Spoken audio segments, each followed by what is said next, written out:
vous vous réveillez au son de l'acier que l'on aiguise. Dans l'obscurité précédant l'aube, au cœur de la tour de Londres, nous sommes le 19 mai 1536. Le raclement rythmé de la pierre humide contre la lame traverse la brume du matin, comme un glas de mort. Chaque mouvement est délibéré, méthodique, final. Vous êtes une ancienne reine d'Angleterre, et dans moins de 4 heures, cette lame séparera votre tête de vos épaules. Les murs de pierre de votre cellule semblent pulser au rythme de votre cœur, alors que vous êtes assise au bord de votre lit étroit. Vos mains tremblent, non pas de froid, mais du poids terrible de ce que vous savez. Par la fenêtre, vous entendez les charpentiers assembler l'échafaud, celui qui deviendra la scène de votre dernière apparition. Chaque coup de leur maillet résonne dans vos os. Un compte à rebours vers l'oubli, qui se construit depuis des semaines. Vos dames de compagnie se déplacent dans la chambre comme des apparitions, leurs visages pâles et tirés. Elles vous habillent d'une robe de damas grise, avec une chemise blanche en dessous, les couleurs du deuil et de la pureté. Et même si vous vous demandez, avec amertume, laquelle s'applique à vous désormais, l'ironie ne vous échappe pas. Henri a choisi ses couleurs. Même dans la mort, il cherche à contrôler le récit, à vous vêtir en pécheresse repentante, plutôt qu'en épouse injustement condamnée. L'air de la tour porte l'odeur de la boue du fleuve et de la misère humaine. Mais ce matin, il est chargé de quelque chose d'autre, l'odeur métallique de la peur et la douce fumée d'encens provenant de la chapelle où l'on prie pour votre âme. Vous entendez le murmure des voix derrière votre porte, le froissement des pas, le cliquetis des armures alors que les gardes prennent position. La machine de la mort est déjà en marche. Et vous n'êtes que la pièce centrale de cette horreur savamment chorégraphiée.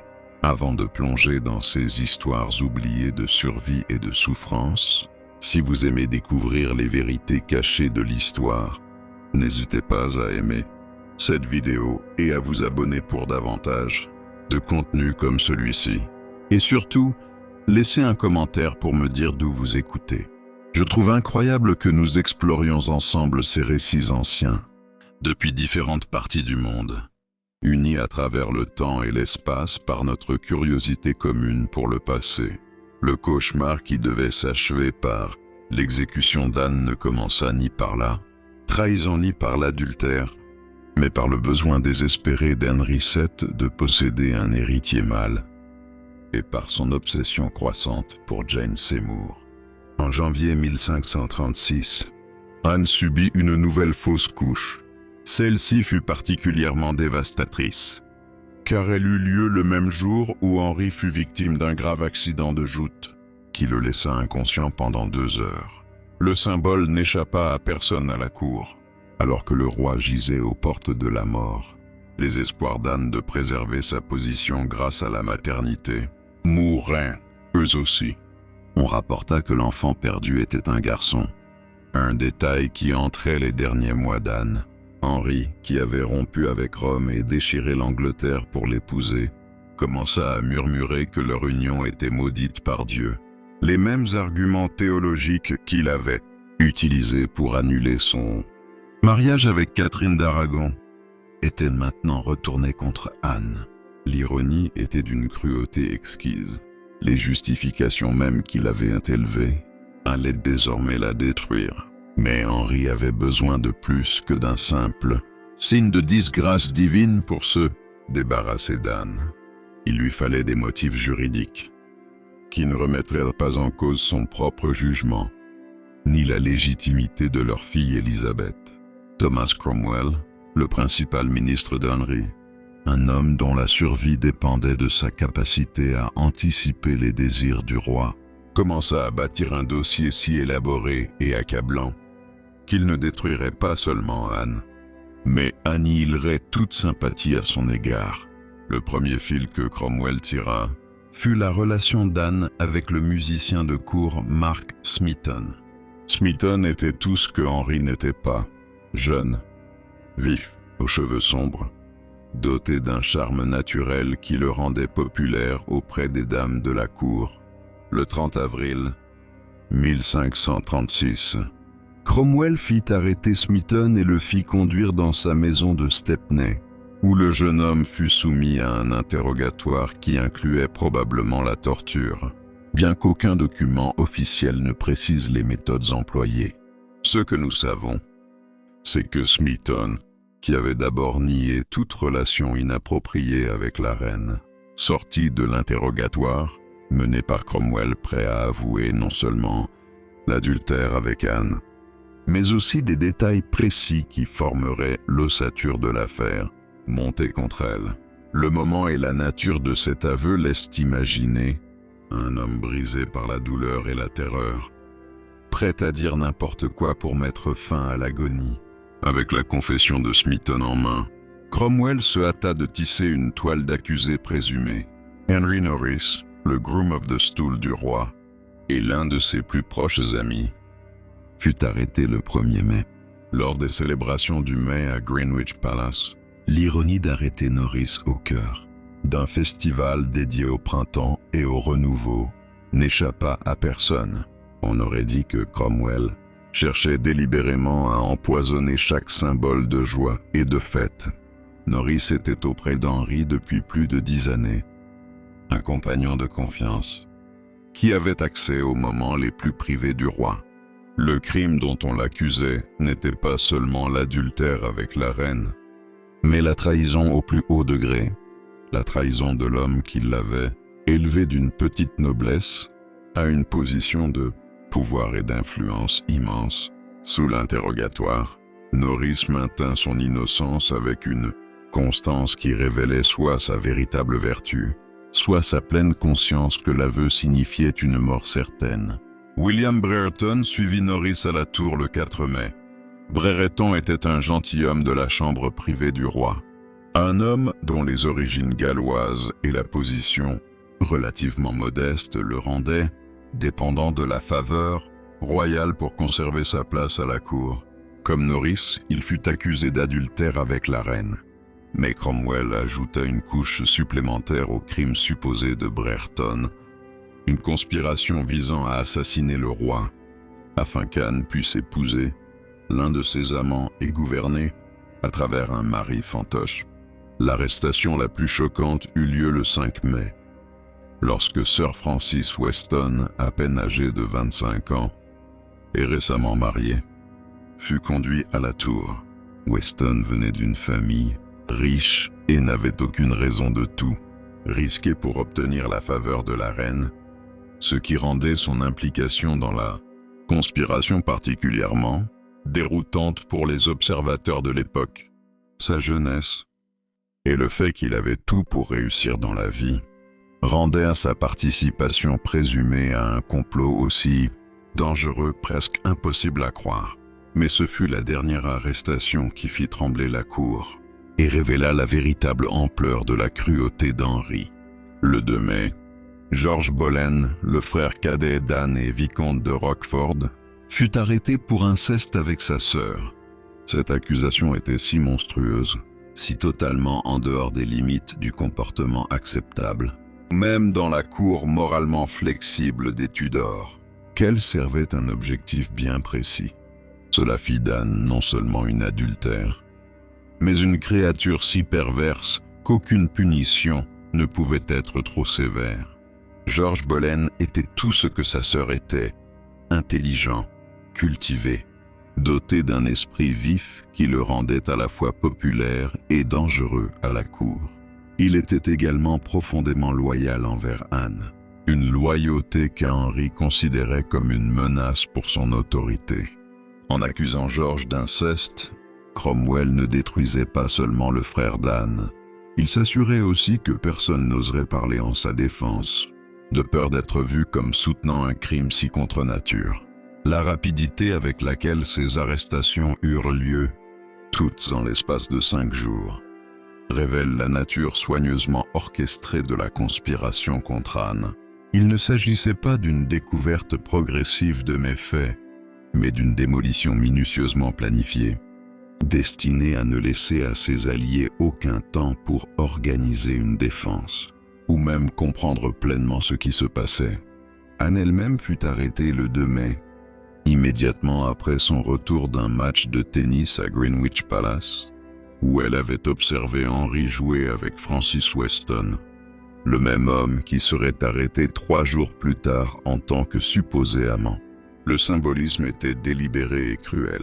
Les derniers instants de liberté d'Anne furent passés à regarder le roi s'amuser, avec l'homme même qui serait accusé de le trahir. Les accusations portées contre Anne lui furent lues par son oncle, le duc de Norfolk, un homme qui devait sa position en partie à l'ascension de la famille Boleyn, mais qui se retrouva maintenant dans la position de prononcer sa condamnation.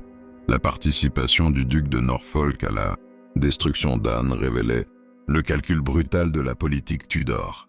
La loyauté familiale ne pesait rien face à la faveur royale et à la survie personnelle. La réaction d'Anne aux accusations fut rapportée par plusieurs témoins, et leur récit dresse le portrait d'une femme luttant pour comprendre l'ampleur de ce qui lui arrivait. On rapporte qu'elle a ri lorsqu'on lui a annoncé les accusations d'adultère, non pas par amusement, mais à cause de l'absurdité pure des accusations. L'idée qu'elle ait pu avoir plusieurs liaisons sous l'intense surveillance de la vie de cour, où chacun de ses gestes était observé et noté, était si ridicule que le rire semblait être la seule réponse possible. Mais lorsque l'ampleur totale des charges devint claire, adultère avec 5 hommes, inceste avec son frère, complot pour assassiner le roi, et projet de se marier avec l'un de ses amants après la mort d'Henri, le rire d'Anne mourut dans sa gorge. Elle n'était pas accusée seulement d'impropriété sexuelle, mais de trahison si complète qu'elle touchait chaque aspect de sa relation avec la couronne et la cour. Le trajet de Greenwich Palace à la tour de Londres fit traverser à Anne les mêmes rues où elle avait défilé en triomphe lors de sa procession de couronnement, il y a seulement 3 ans. Alors, les foules acclamaient et jetèrent des fleurs. Maintenant, elles observaient dans un silence morne, tandis que la reine déchue passait sur une barge entourée de gardes. Le contraste dut être presque insupportable. De parcourir le même trajet qui avait autrefois représenté le sommet de ses ambitions, maintenant en route pour un lieu d'où peu revenir vivant. À son arrivée à la tour, Anne fut logée dans les mêmes appartements où elle avait séjourné avant son couronnement. Une cruauté délibérée supplémentaire, qui la força à confronter l'étendue de sa chute. Les pièces qui avaient été préparées pour une reine triomphante étaient désormais une prison luxueuse, avec les mêmes tapisseries et meubles qui avaient été témoins de son plus grand moment de gloire. Sir William Kingston, le gouverneur de la tour, reçut pour instruction de tenir des registres détaillés des paroles et du comportement d'Anne pendant son emprisonnement. Kingston était un administrateur de carrière, un homme qui savait que sa propre survie dépendait de fournir à ses supérieurs exactement les informations qu'ils souhaitaient entendre. Ces rapports dressent le portrait d'Anne, tour à tour défiant et désespéré, parfois maintenant son innocence avec une dignité royale, d'autres fois s'effondrant sous le poids de ses circonstances. L'un des aspects les plus révélateurs des rapports de Kingston est l'incapacité apparente d'Anne à croire qu'Henri irait réellement jusqu'à la faire exécuter. Elle exprima à plusieurs reprises sa confiance que le roi ferait preuve de clémence, que leur mariage et leur histoire commune compteraient pour quelque chose dans le jugement final. Cette foi dans l'humanité essentielle d'Henri révèle soit une méprise fondamentale d'Anne sur l'homme qu'elle avait épousé, soit son incapacité psychologique à accepter la réalité de sa situation. Le procès des présumés co-conspirateurs d'Anne commença le 12 mai 1536 à Westminster Hall. Les audiences furent un exemple parfait de théâtre judiciaire, conçu non pas pour déterminer la culpabilité ou l'innocence, mais pour fournir un vernis de légitimité légale à ce qui était essentiellement une exécution politique. Les preuves contre les hommes étaient en grande partie circonstancielles. Les cadeaux qu'Anne leur avait offerts, les conversations qu'ils avaient eues, leur présence à des événements de cour, où des occasions d'inconduite auraient pu se présenter. La confession de Smithon restait la pierre angulaire de l'accusation. Mais même celle-ci posait problème. Smithon était un musicien de naissance modeste, dépendant entièrement de la faveur royale pour conserver sa position. L'idée qu'il risquerait tout pour une liaison avec la reine semblait peu crédible, surtout compte tenu de la punition extrême qu'un tel comportement aurait entraîné. Pourtant, sa confession, extraite dans des circonstances qui impliquaient probablement la torture, fournit la base sur laquelle toute la théorie du complot reposait. Henry Norris, William Brereton et Francis Weston maintinrent toute leur innocence tout au long de leur procès, refusant de confesser, même lorsqu'on leur proposa la possibilité d'une peine commuée en échange d'un aveu de culpabilité. Leur fermeté face à la mort certaine suggère soit un courage remarquable, soit une innocence réelle, ou peut-être les deux. Ce sont des hommes qui avaient tout pour vivre, et rien à gagner à protéger une reine qui était clairement condamnée. Le procès de George Boleyn, tenu séparément en raison de son rang noble, fut sans doute le plus dramatique de tous. George était un orateur accompli et un esprit juridique, qui choisit de se défendre lui-même contre les accusations.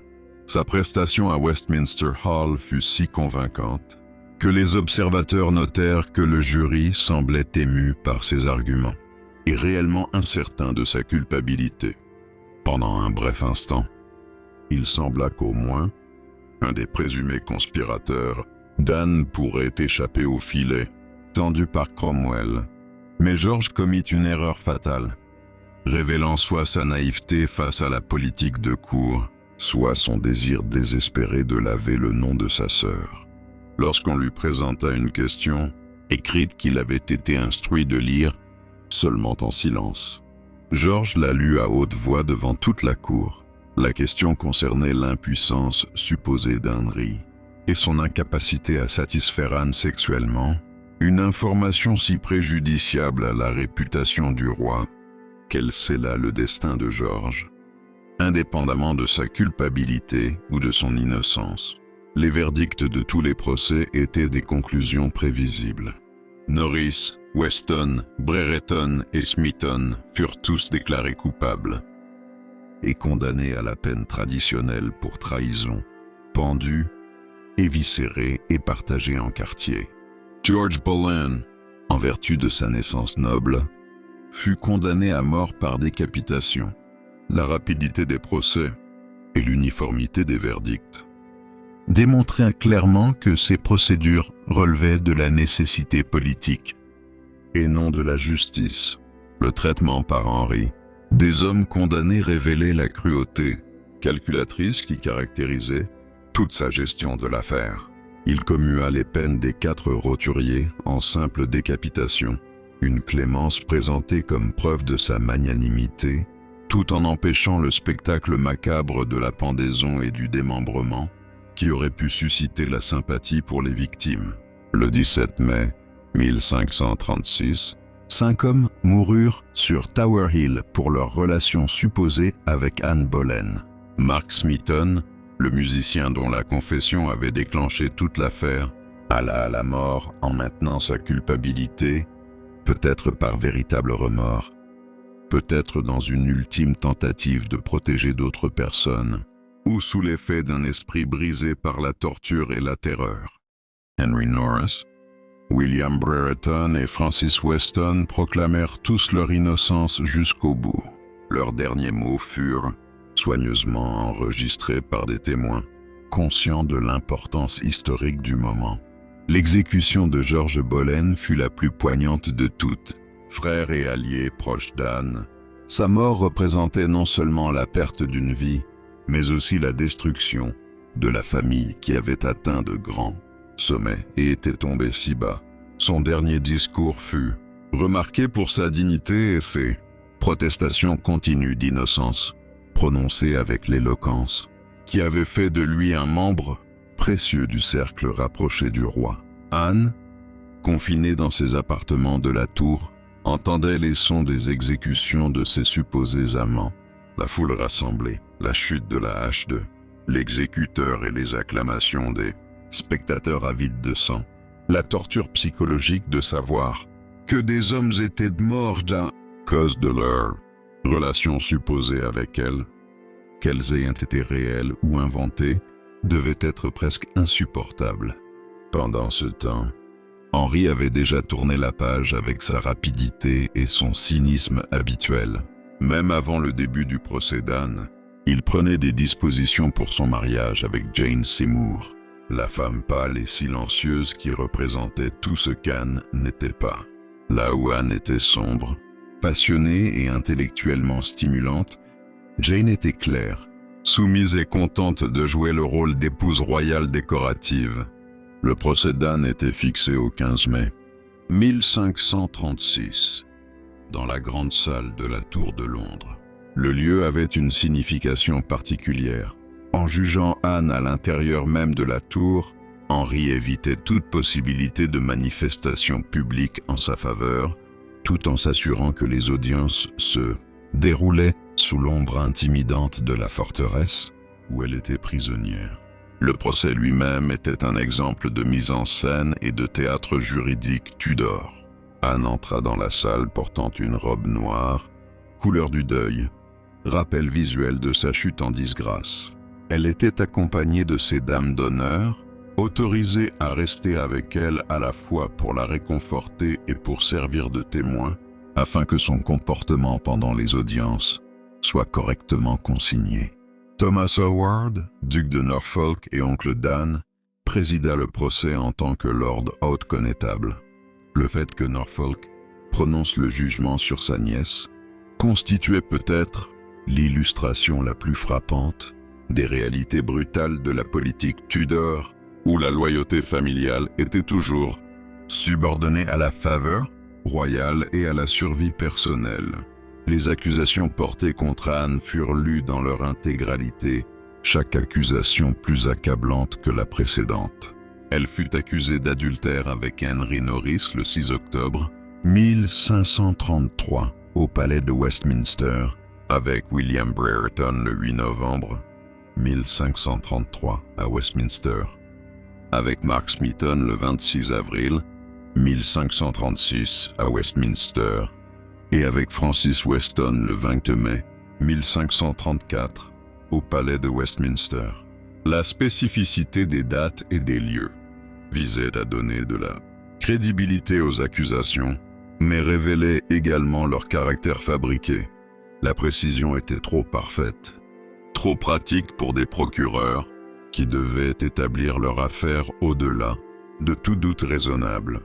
L'accusation d'inceste impliquant son frère George était datée du 2 novembre 1535 au palais de Westminster, une date qui plaçait le crime supposé bien après la dernière grossesse d'Anne, qui s'était terminée par une fausse couche. Le calendrier suggérait non pas une transgression passionnée, mais une conspiration calculée, ce qui servait le récit de Cromwell d'une reine si perverse qu'aucun crime n'était au-dessous d'elle.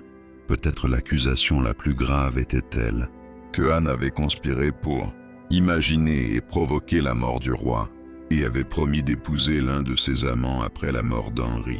Cette accusation de trahison était la plus difficile à prouver, mais aussi la plus nécessaire.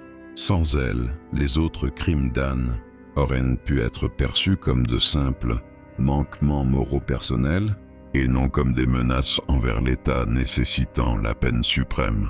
La réaction d'Anne aux accusations fut soigneusement observée et consignée. Les récits contemporains décrivent Anne comme ayant gardé son calme tout au long de la lecture des accusations.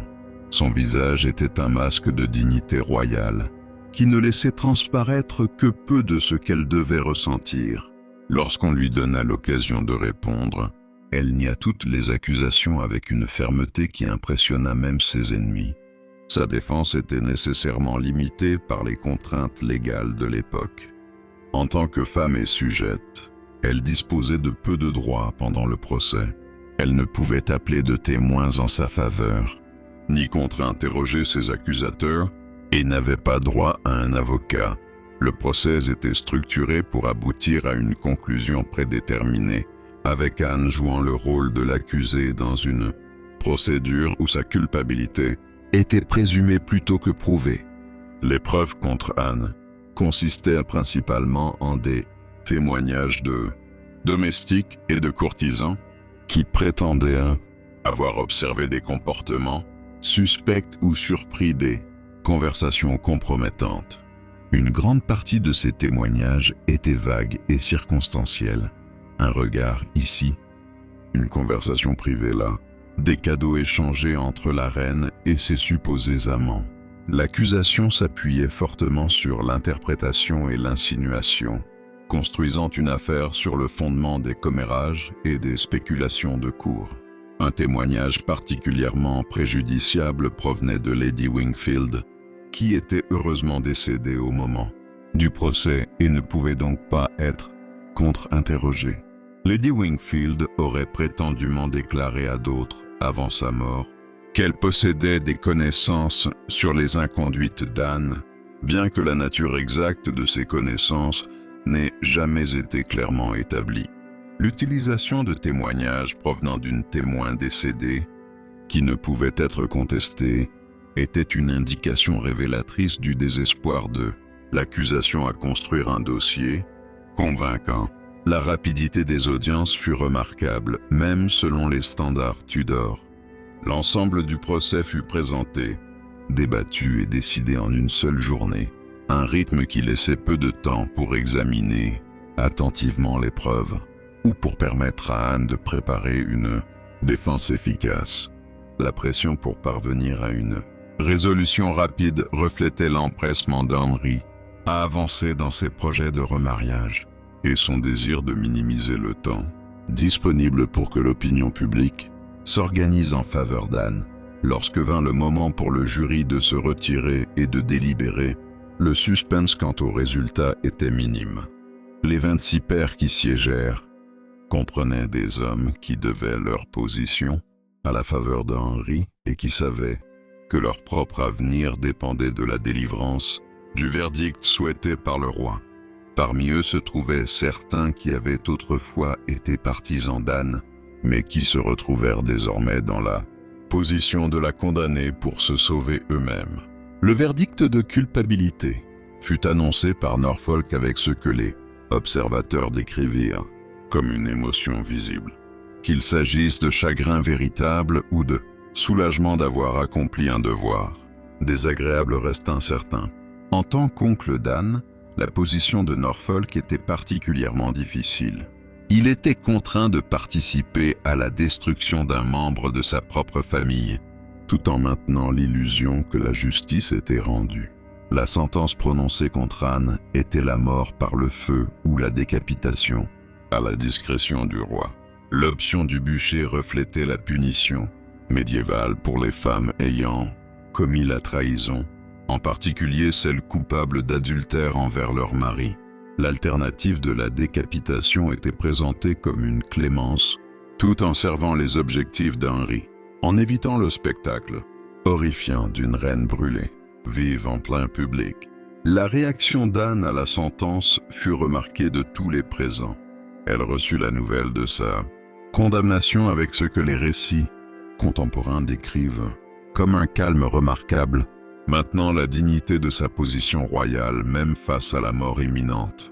Sa réponse inclut une prière pour que Dieu sauve le roi et une protestation de son innocence qui résonna dans la grande salle de la tour avec une clarté qui émouvait même ses ennemis. Mais ce furent ses moments privés, consignés par Sir William Kingston et les dames qui l'accompagnaient, qui révélèrent le poids total de ce qu'elle endurait dans les jours séparant son procès de son exécution. Anne oscillait entre espoir et désespoir, confiance et terreur, de manière à révéler la torture psychologique de sa situation. Elle continuait à exprimer sa foi qu'Henri ferait preuve de clémence, que leur histoire commune et l'amour qu'ils avaient autrefois ressenti L'un pour l'autre compterait pour quelque chose dans le calcul final. Cette fois paraît presque tragique rétrospectivement, étant donné ce que nous savons du caractère d'Henri et de son traitement des autres épouses tombées en disgrâce.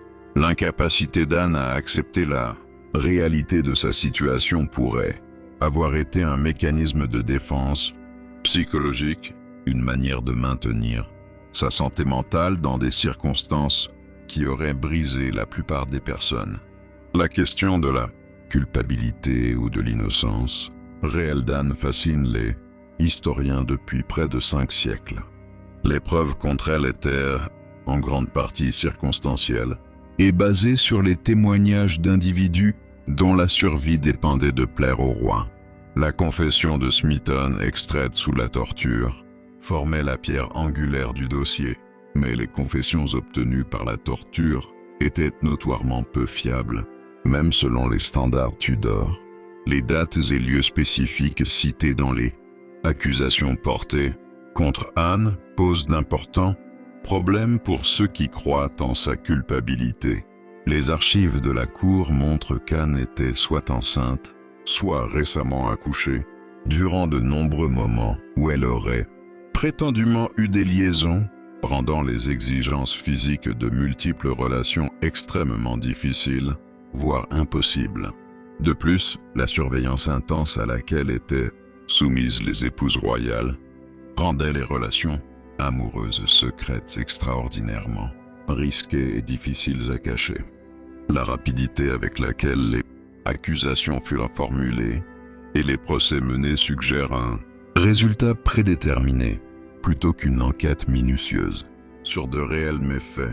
L'efficacité de Cromwell dans la construction du dossier contre Anne et ses supposés co-conspirateurs fut remarquable, mais elle soulève également des questions sur la manière dont les preuves ont été obtenues ou fabriquées. Peut-être le plus révélateur, aucun des prétendus amants d'Anne, à l'exception du torturé Smeaton, n'avoua ses crimes, même lorsqu'on lui proposa la possibilité de peine commuée. Des hommes faisant face à une mort certaine auraient eu toutes les raisons d'admettre leur culpabilité si cela avait pu sauver leur vie. Pourtant, ils choisirent de maintenir leur innocence jusqu'au bout. Le contexte politique de la chute d'Anne soutient également l'argument en faveur de son innocence. En 1536, Henri était désespéré d'avoir un héritier mâle et avait déjà commencé sa poursuite de Jane Seymour. La fausse couche d'Anne en janvier de cette année-là avait efficacement mis fin à son utilité pour le roi, faisant d'elle un obstacle à ses projets de nouveau mariage plutôt qu'un atout à protéger. Le caractère d'Henri, révélé à travers son traitement des autres épouses et de ses opposants politiques, suggère un homme capable d'éliminer quiconque se mettait en travers de ses désirs. Sa volonté de rompre avec Rome pour épouser Anne démontrait sa cruauté impitoyable dans la poursuite de ses objectifs. Sa disposition à la détruire lorsqu'elle ne servait plus ses desseins révélait la même cruauté calculée appliquée en sens inverse. Pourtant, la question de la culpabilité d'Anne va au-delà des accusations spécifiques d'adultère et de trahison pour toucher des questions plus larges sur son comportement et son caractère. Les récits contemporains la décrivent comme intelligente, ambitieuse et politiquement perspicace, mais aussi parfois arrogante et vindicative envers ceux qui l'avaient offensée. Son traitement de Catherine d'Aragon et de la princesse Mary lui avait attiré de nombreux ennemis à la cour, impatients de la voir tomber. La langue acérée et l'esprit vif d'Anne, qui avait initialement séduit Henri, pouvaient être devenus des faiblesses à mesure que leur mariage se détériorait. Sa propension à discuter avec le roi et à contester ses décisions était inhabituelle pour une épouse royale et contribua peut-être au ressentiment croissant d'Henri envers son influence sur lui. L'intensité de la relation d'Anne avec son frère, George suscita également des regards étonnés à la cour. Bien qu'il n'existe aucune preuve crédible pour étayer les accusations d'inceste, au-delà du lien émotionnel étroit entre des frères et sœurs ayant grandi ensemble dans les eaux traîtresses de la politique Tudor. Leur soutien mutuel et leur affection évidente ont pu paraître suspects aux observateurs, cherchant des preuves de méfaits, mais reflétaient plus probablement l'alliance naturelle de membres d'une même famille naviguant dans un monde dangereux. Alors qu'Anne attendait son exécution dans la tour, Henri préparait déjà son prochain mariage. Les 14 mai, la veille du procès d'Anne, l'archevêque Cranmer fut convoqué au palais de Lambeth pour entendre la confession d'Henri et prononcer la nullité de son mariage avec Anne. La rapidité de cette procédure révéla l'empressement d'Henri à lever les obstacles légaux à son union avec Jane Seymour. L'annulation du mariage d'Henri avec Anne était fondée sur les mêmes arguments théologiques qui avaient été utilisés pour dissoudre son mariage avec Catherine d'Aragon, la prétention que l'union n'avait jamais été valide aux yeux de Dieu. Dans le cas d'Anne, Henri invoqua sa relation antérieure avec sa sœur, Mary, comme un empêchement, rendant leur mariage incestueux et donc invalide dès le départ. L'ironie de cet argument était exquise. Henri prétendait simultanément qu'Anne avait commis l'adultère au sein de leur mariage, tout en affirmant qu'aucun mariage n'avait jamais légalement existé entre eux. La contradiction logique importait moins que la commodité juridique. En déclarant le mariage invalide, Henri pouvait affirmer qu'Anne n'avait jamais été reine et que leur fille, Élisabeth, était illégitime. L'impact psychologique sur Anne d'apprendre que son mariage était déclaré nul et non avenu dut être dévastateur. En un seul geste, Henri effaçait non seulement leur relation, mais toute son identité en tant que reine d'Angleterre. Elle était réduite d'une reine, couronnée à une femme ayant vécu dans le péché avec le roi. Sa fille se voyait privée de légitimité et l'œuvre de toute sa vie, rejetée comme dépourvue de sens. Pendant ce temps, les préparatifs pour l'exécution d'Anne se poursuivaient avec l'efficacité lugubre qui caractérisait tous les aspects de l'administration Tudor. Henri avait pris la décision inhabituelle de faire venir un épéiste de Calais plutôt que d'utiliser la traditionnelle hache employée pour la plupart des exécutions. Le choix de l'épée plutôt que de la hache était présenté comme un acte de clémence. La méthode française était supposée être plus rapide et plus fiable que l'approche anglaise. La sélection d'un bourreau étranger servait plusieurs objectifs au-delà de la simple efficacité. Elle éloignait Henri de l'acte lui-même, lui permettant de présenter la mort d'Anne comme une nécessité légale plutôt qu'une vengeance personnelle. Elle éliminait également la possibilité qu'un bourreau anglais refuse la tâche ou soit influencé par la sympathie envers la reine condamnée. Le bourreau arrivé de Calais était décrit comme un expert dans son art, un homme ayant exécuté des services similaires pour la cour française et qui apportait avec lui non seulement son habileté, mais aussi l'aura de la sophistication continentale. Sa simple présence à la tour rappelait que la mort d'Anne se déroulait selon les plus hauts standards de la pratique européenne. L'épée elle-même devint un objet de fascination et de terreur pendant les derniers jours d'Anne.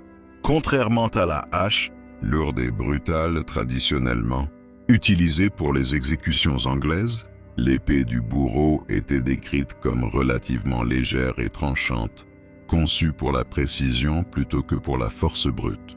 L'arme était conservée cachée jusqu'au moment de l'exécution, ajoutant un élément de mystère à la procédure et accentuant la tension psychologique.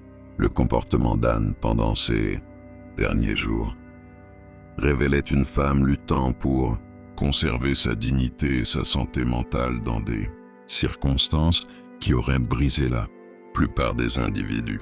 Les rapports de Sir William Kingston la décrivent parfois confiante et défiante, d'autres fois en larmes et désespérée. Elle parlait fréquemment de son innocence et de sa foi que Dieu la justifierait, mais elle prenait aussi des dispositions pratiques pour sa mort avec une clarté suggérant qu'elle comprenait la réalité de sa situation. Un des aspects les plus poignants des derniers jours d'Anne était son souci pour sa fille, Élisabeth.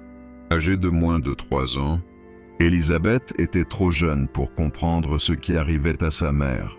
Mais Anne savait parfaitement que sa mort laisserait l'enfant orpheline et dépourvue de légitimité. Sa demande de voir Élisabeth une dernière fois lui fut refusée, ajoutant une couche supplémentaire de cruauté à ses dernières heures. Les dames d'honneur d'Anne, qui avaient été autorisées à rester avec elle pendant toute sa détention, lui apportaient à la fois réconfort et surveillance durant ces derniers jours. Ces femmes, qui avaient autrefois rivalisé pour l'honneur de servir la reine, se retrouvèrent maintenant dans la position impossible de soutenir une femme qu'elles savaient condamnée, tout en protégeant leur propre place à la cour. La veille de son exécution, Anne passa des heures en prière et en méditation, préparant son âme pour ce qu'elle croyait être son voyage devant le jugement de Dieu. Les récits contemporains la décrivent comme calme et résignée, ayant finalement accepté qu'Henri ne montrerait aucune clémence et que sa mort était inévitable. Elle consacra également du temps à préparer les aspects pratiques de son exécution, discutant avec ces dames de la robe qu'elle porterait et du comportement attendu sur l'échafaud. Même dans la mort, Anne comprenait qu'elle jouerait devant un public et que ses derniers instants seraient inscrutés à la recherche de signes de culpabilité, d'innocence, de repentir ou de défi. Le matin du 19 mai 1536 se leva gris et brumeux, avec une humidité dans l'air qui semblait refléter l'atmosphère sombre qui régnait sur la tour. Anne se réveilla tôt, ayant peu dormi durant sa dernière nuit, et commença immédiatement les rituels qui la prépareraient à la mort. Elle choisit de porter une robe de deuil gris foncé avec une chemise blanche en dessous, des couleurs suggérant à la fois le deuil et la pureté. Ce choix était significatif. En portant du blanc, Anne faisait une déclaration silencieuse sur son innocence, tandis que le gris représentait son acceptation de la mort qui l'attendait. Ses cheveux, qui avaient autrefois été sa gloire et avaient d'abord attiré l'attention d'Henri, furent simplement arrangés et couverts d'un voile blanc qui faciliterait la tâche du bourreau. Les considérations pratiques de l'exécution influençaient même ces derniers détails personnels, rappelant à Anne qu'elle n'était plus une femme préparant une occasion sociale, mais une prisonnière condamnée préparant sa mort. Le dernier repas d'Anne fut simple, du pain et du vin qu'elle consomma plus pour la signification rituelle que par appétit. La nourriture avait peu d'attrait pour quelqu'un confronté à une mort imminente, mais l'acte de rompre le pain servait de dernière communion avec la vie et de préparation à ce qui l'attendait. Au fil de la matinée, Anne pouvait entendre les sons des préparatifs à l'extérieur de sa fenêtre. L'échafaud avait été achevé pendant la nuit, et les ouvriers en testaient maintenant la solidité et disposaient la paille qui absorberait son sang. Les préparatifs pratiques de la mort étaient menés avec la même efficacité qui caractérisait tous les aspects de l'administration Tudor. La foule commença à se rassembler tôt, attirée par le spectacle sans précédent de l'exécution d'une reine. Bien que les exécutions publiques fussent un divertissement courant sous les Tudors, la mort d'une reine couronnée était extraordinaire, sans précédent dans l'histoire anglaise et peu susceptible de se reproduire. Le terrain de la tour se remplissait de spectateurs impatients de témoigner de ce moment historique.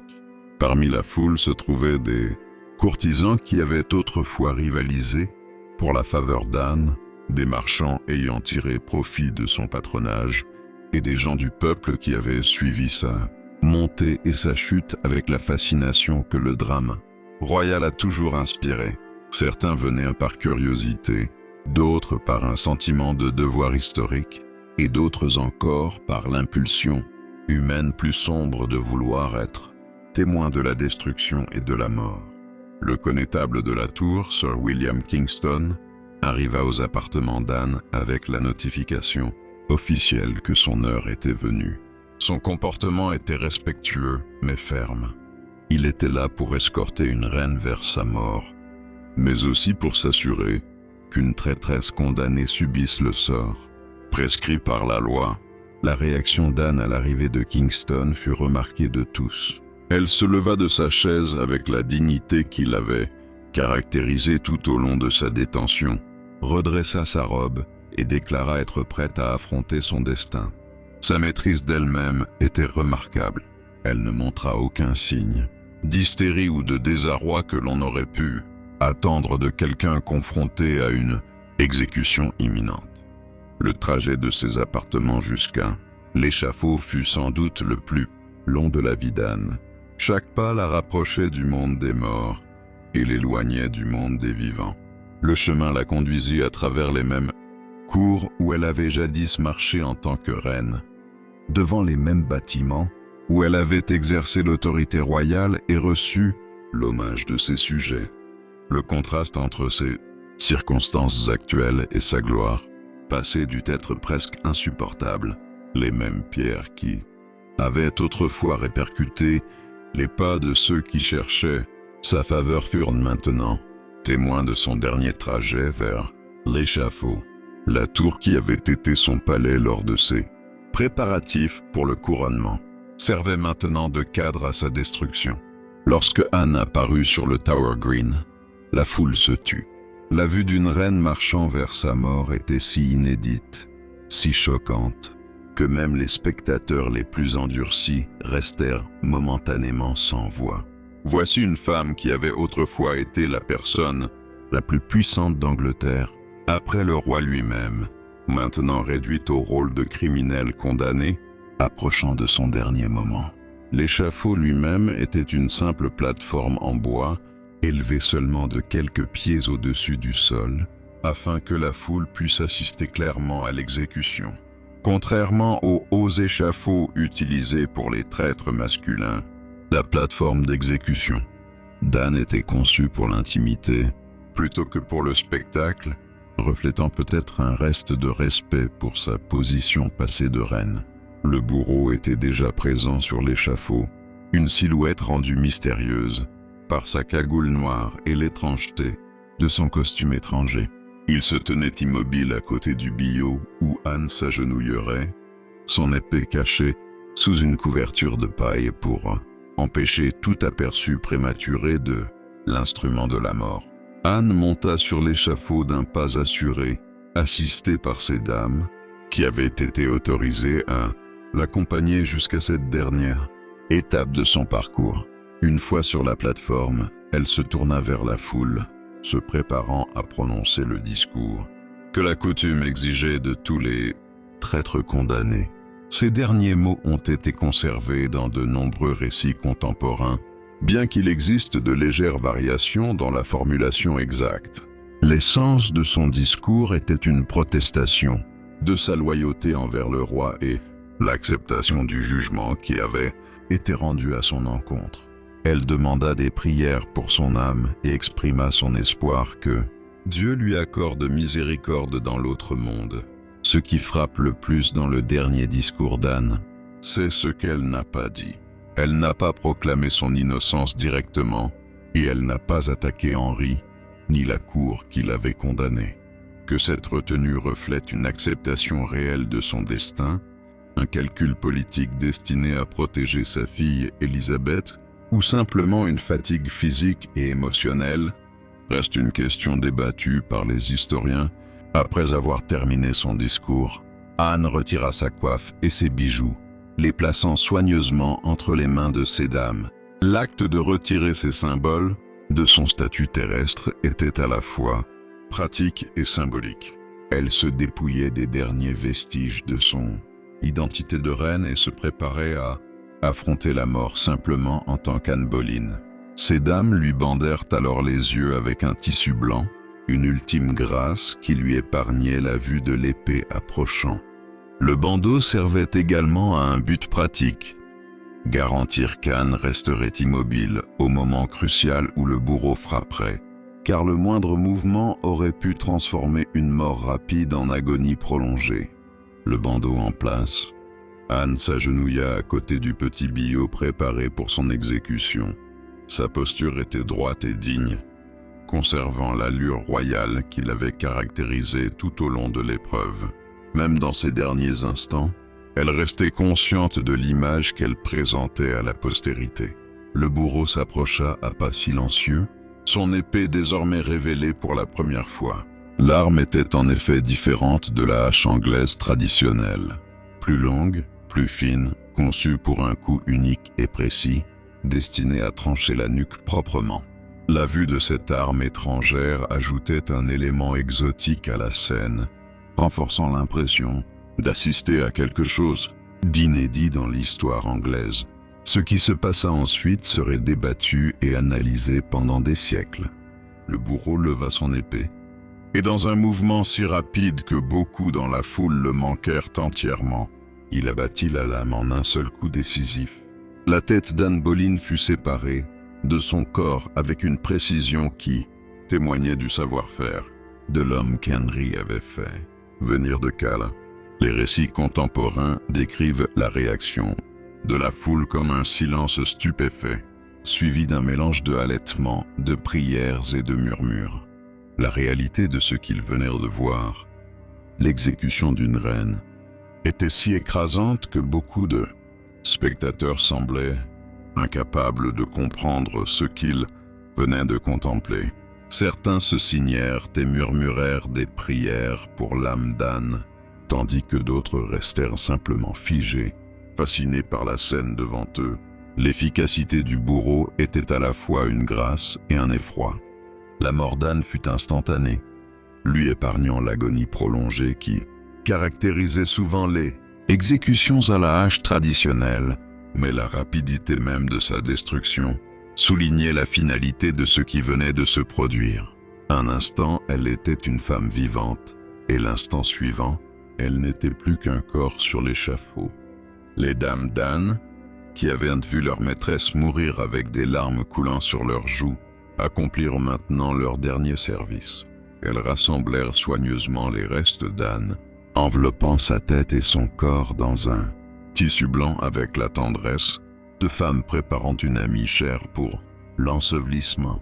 Leur chagrin était réel et profond.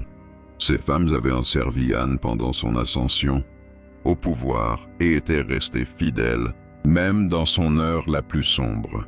La foule commença à se disperser presque immédiatement après l'exécution, comme si les spectateurs étaient impatients de fuir le poids de ce qu'ils venaient de voir, la nature sans précédent de l'événement.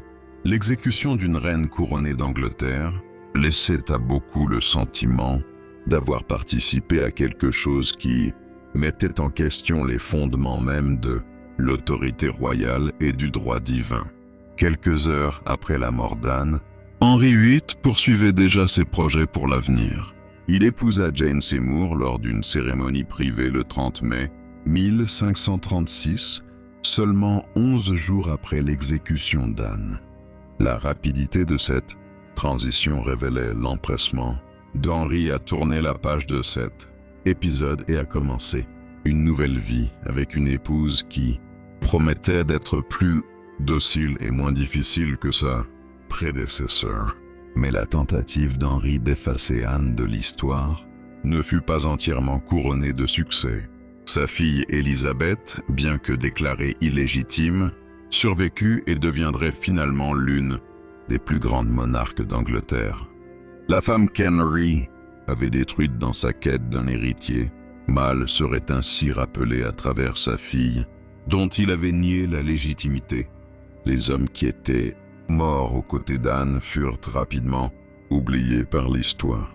Leurs noms ne furent rappelés que dans le cadre de son histoire.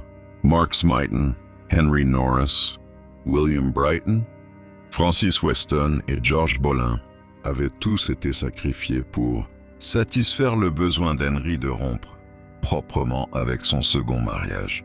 Leur mort servait d'avertissement à quiconque oserait défier l'autorité royale ou se rapprocher trop d'une favorite déchue. Thomas Cromwell, qui avait orchestré l'affaire entière, continua de servir Henri fidèlement jusqu'à sa propre chute et exécution en 1540. Son destin rappelait qu'à la cour d'Henri, même les serviteurs les plus précieux étaient remplaçables lorsqu'ils ne servaient plus les desseins du roi. La question de la culpabilité ou de l'innocence d'Anne continua de hanter ceux qui avaient participé à sa destruction. Certains, comme Thomas Cranmer, exprimèrent plus tard des doutes privés sur la justice de son exécution. D'autres, comme le duc de Norfolk, maintinrent leur soutien public au verdict, tout en nourrissant peut-être des réserves privées sur leur rôle dans la condamnation d'un membre de leur famille. Les implications plus larges de l'exécution d'Anne dépassaient largement les conséquences politiques immédiates. Sa mort établit un précédent qui influencerait le traitement réservé par Henry à ses épouses suivantes et contribuerait au climat de peur et d'incertitude qui caractérisa la fin de son règne. Le roi, autrefois considéré comme un prince de la Renaissance, cultivé et relativement modéré, se révélait désormais comme un souverain capable d'une cruauté extraordinaire pour parvenir à ses désirs. La réaction internationale à l'exécution d'Anne fut un mélange de choc et de condamnation. Les cours européennes, déjà horrifiées par la rupture d'Henry avec Rome, le considéraient désormais comme un tyran, dangereux ayant assassiné sa propre épouse pour assouvir son désir pour une autre femme. L'exécution porta atteinte à la réputation de l'Angleterre à l'étranger et isolait encore davantage le pays de l'Europe catholique. Pourtant, malgré tous les calculs politiques et les conséquences internationales, le coût humain de la destruction d'Anne restait l'aspect le plus significatif de toute l'affaire. Une femme qui avait été autrefois la personne la plus puissante d'Angleterre, après le roi lui-même avait été réduite à un cadavre sans tête sur un échafaud, sa vie sacrifiée aux ambitions et aux insécurités de son mari. La Tour de Londres, qui avait été le témoin de l'exécution d'Anne, continuerait de servir de scène pour des drames royaux et des exécutions politiques pendant des siècles. Mais le souvenir de ce matin gris de mai 1536 demeurerait dans les pierres de la forteresse, rappelant le prix de la faveur royale et les dangers de se tenir trop près du pouvoir absolu. L'enterrement d'Anne fut aussi précipité et indigne que son procès. Ses restes furent placés dans un vieux coffre en orme qui avait autrefois contenu des arcs, et elle fut inhumée dans la chapelle Saint-Pierre de Vincula, à l'intérieur de l'enceinte de la tour. Aucune cérémonie élaborée, aucun rituel royal, aucun monument pour marquer le lieu de repos d'une femme qui avait été autrefois reine d'Angleterre. Le lieu de sa sépulture était chargé d'une ironie saisissante. Elle fut déposée dans la même chapelle où avaient été enterrées de nombreuses autres victimes de la Justice Royale, y compris son propre frère, George, et les hommes morts en tant que ses prétendus amants. La chapelle devint un lieu de rassemblement pour ceux qui étaient tombés en disgrâce auprès d'Henry, un témoignage silencieux des conséquences mortelles de la proximité du pouvoir. Dans les jours qui suivirent l'exécution d'Anne, la vie à la cour continua avec une normalité presque obscène par sa dureté. Les courtisans qui s'étaient autrefois disputé l'attention d'Anne concentraient désormais leurs énergies à se rendre agréables à Jane Seymour. La machinerie du gouvernement royal continuait de fonctionner comme si rien d'extraordinaire ne s'était produit, comme si l'exécution d'une reine n'était qu'une tâche administrative de plus, accomplie avec l'efficacité typique des Tudors. Pourtant, sous cette apparente normalité, le traumatisme de la destruction d'Anne continuait de résonner à travers la cour. Ceux qui avaient été témoins de son exécution gardent en mémoire ce coup précis et décisif qui avait mis fin à une vie et changé le cours de l'histoire anglaise. L'image d'une reine aveuglée, agenouillée près du bloc, conservant sa dignité même face à la mort, entrait les spectateurs pour le reste de leur vie. L'impact psychologique sur Henry lui-même demeure sujet à spéculation historique. Les comptes rendus contemporains suggèrent qu'il ne montra aucun signe extérieur de remords ou de regret, se jetant plutôt dans son nouveau mariage avec un enthousiasme apparent. Pourtant, la rapidité avec laquelle il effaça Anne des registres officiels et de la mémoire publique suggère un homme désireux de fuir le poids de ses actes. Les portraits officiels d'Anne furent retirés des résidences royales. Ses initiales furent gravées et effacées des bâtiments où elle avait été fièrement affichée et ses armoiries remplacées par celles de Jane Seymour. L'effacement systématique de la présence d'Anne dans le paysage physique du pouvoir royal fut complet et délibéré, comme si Henry croyait qu'en supprimant toute trace de son existence, il pourrait effacer la réalité de ce qui s'était passé. Pourtant, l'histoire a une façon de préserver ce que les souverains cherchent à détruire. L'histoire d'Anne survécut non seulement dans les archives officielles, mais aussi dans la mémoire de ceux qui l'avaient connue, dans les conversations murmurées des courtisans témoins de sa montée et de sa chute, et dans la légende croissante d'une femme qui avait défié l'ordre établi et payé le prix ultime pour son audace. L'exécution d'Anne Boleyn marqua un tournant dans le règne d'Henri VIII et dans l'histoire de l'Angleterre en général. Elle démontra jusqu'où le pouvoir royal pouvait être utilisé pour détruire même ceux les plus proches du trône, et elle établit des précédents qui influenceraient le traitement des reines et des opposants politiques à venir. La femme qui avait autrefois eu assez de pouvoir pour changer la direction religieuse d'une nation entière avait été réduite à un récit édifiant sur les dangers de l'ambition excessive et la fragilité des faveurs royales. Alors que le soleil se couchait le 19 mai 1536, la tour de Londres retrouva un calme inquiétant. L'échafaud avait été démonté. La foule s'était dispersée, et les preuves physiques de l'exécution d'Anne avaient été effacées. Mais les conséquences psychologiques et politiques de ce qui s'était produit ce matin-là continueraient de façonner l'histoire anglaise pendant des générations. La femme qui s'était éveillée ce matin-là, au bruit des lames aiguës, était désormais en paix. Ses luttes avec Henri et la cour étaient enfin terminées.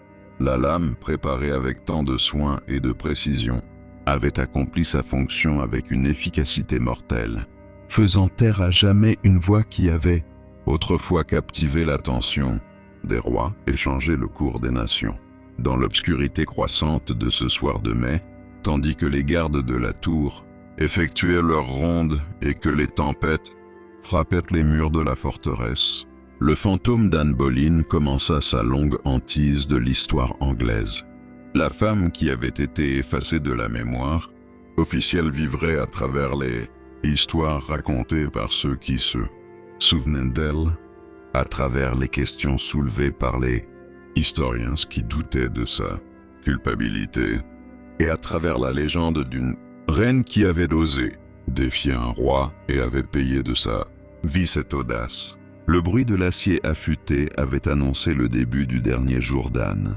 Le silence qui suivit son exécution marqua la fin de l'un des chapitres les plus dramatiques et tragiques de la longue histoire sanglante de la couronne anglaise. Dans ce silence, chargé du poids de ce qui avait été perdu et de ce qui avait été détruit, l'horreur véritable de l'exécution d'Anne Boleyn se révéla enfin.